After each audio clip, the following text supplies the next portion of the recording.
Bonjour Frédéric. Bonjour. Bon, on en est où de cette affaire Benalla? Elle commence à se tasser. La presse recommence à aborder d'autres sujets en couverture, et tant mieux parce que sur certains de ces autres sujets, on est peut-être en train en ce moment de se faire avoir très discrètement sur un gros dossier économique. Voyez cet article de l'Humanité. Est-ce que Jean-Claude Juncker et Donald Trump ne sont pas en train de pactiser dans le dos des peuples, se demande, je cite, le journal communiste.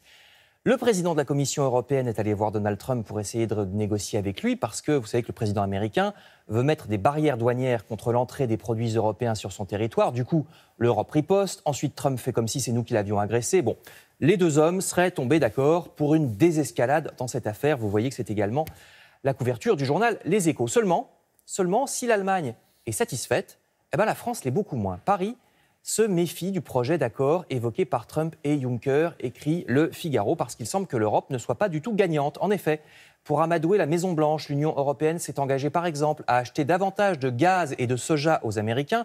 Rappelons au passage qu'il s'agit de gaz de schiste extrêmement polluant et de soja américain qui est OGM la plupart du temps. Donc, nous avons fait des concessions. En revanche, Trump n'en fait pas. Il n'est par exemple toujours pas question pour l'Europe de pouvoir accéder aux marchés publics américains qui sont totalement protégés par la loi américaine. Il est presque impossible pour une entreprise européenne de proposer ses services à un État ou une ville américaine. Il y a une préférence nationale là-bas.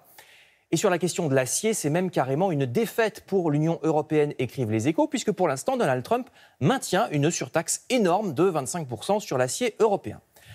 Alors pourquoi ? Pourquoi donc le président de la Commission européenne, Jean-Claude Juncker, est-il allé faire des mamours, je cite, à la Maison-Blanche ?